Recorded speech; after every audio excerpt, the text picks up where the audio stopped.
On to Osama Bin Laden. From wealthy heir to global terrorist, let's find out about his life.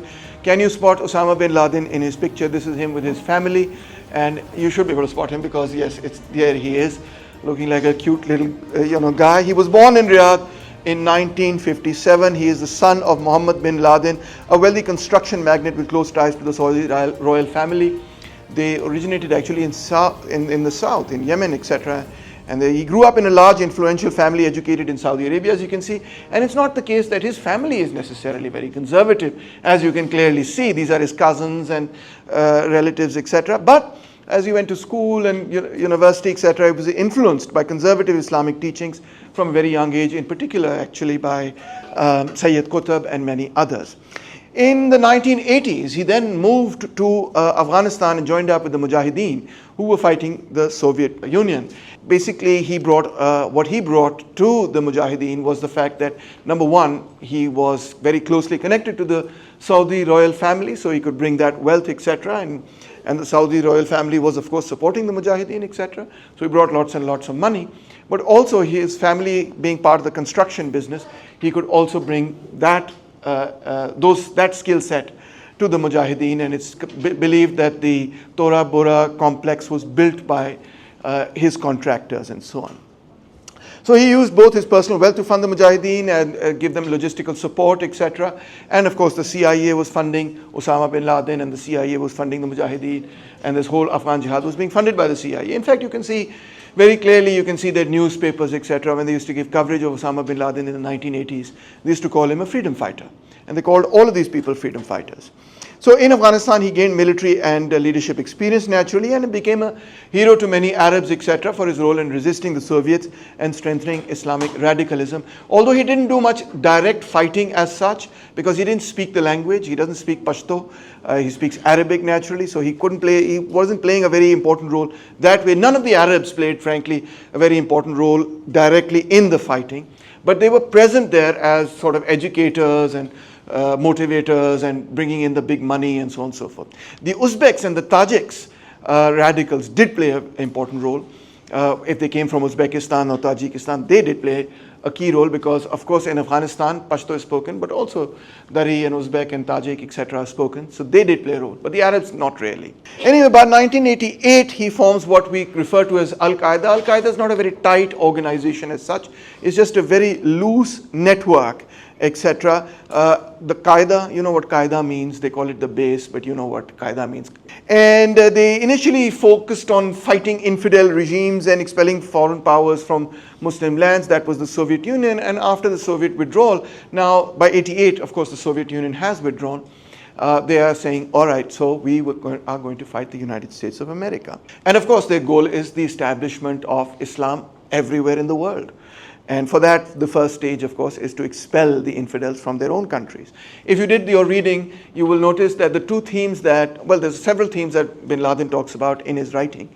But a couple of the very important themes are his attack on the Saudi royal family, is that they allow US troops to be stationed in Saudi Arabia.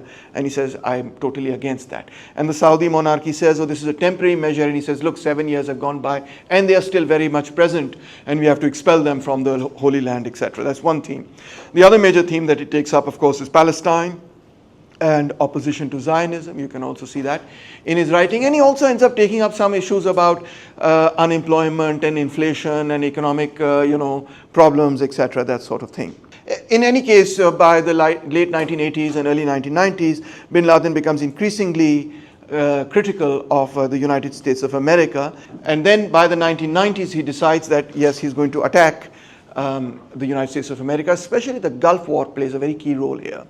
1990 to 1991, the attack on Iraq, etc., which, of course, he also references the occupation of Iraq and so on.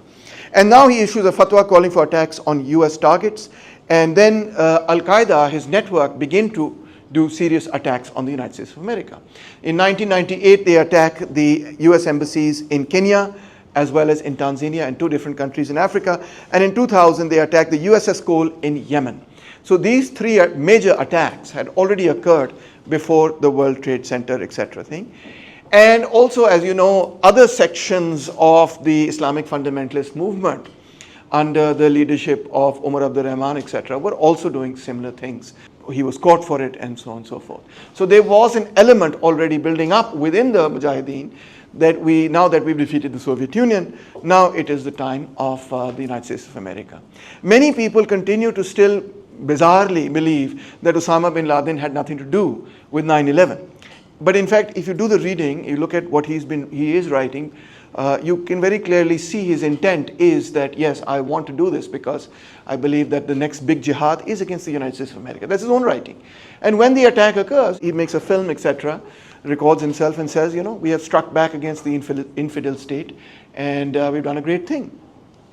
So yes, he planned and orchestrated the September 11th attacks in 2001, in which 4 aeroplanes were hijacked, 3,000 people were killed in New York, Washington, D.C., as well as in Pennsylvania.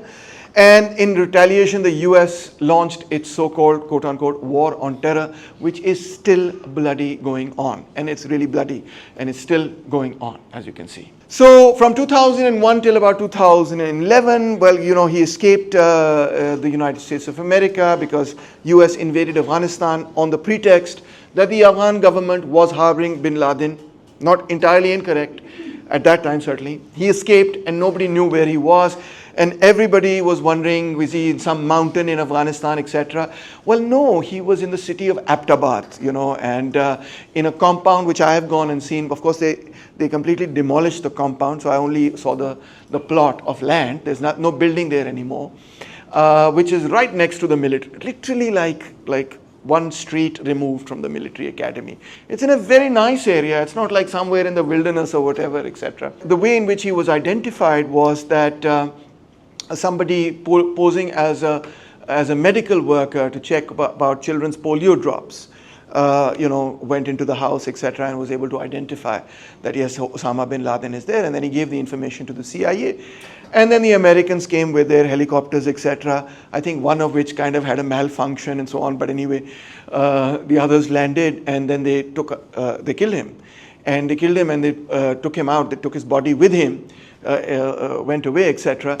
The army, the Pakistan army and the government says कि हमें तो कुछ नहीं इन्होंने बताया और हमारी इजाज़त के बगैर था, which nobody really believes, because we know for a fact that all the drone attacks that have been occurring in Pakistan have actually been occurring with Pakistani intelligence services. They've been helping them to do those drone attacks. And anyway, so then they took his body, etc., identified him, and then they threw his body into the ocean.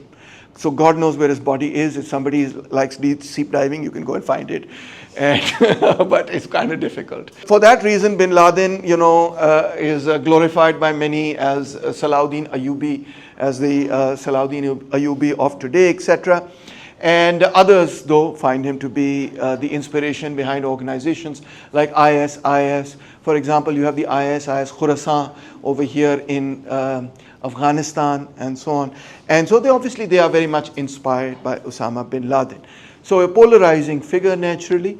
For the jihadis, he's considered to be a great hero, and for others, not so much.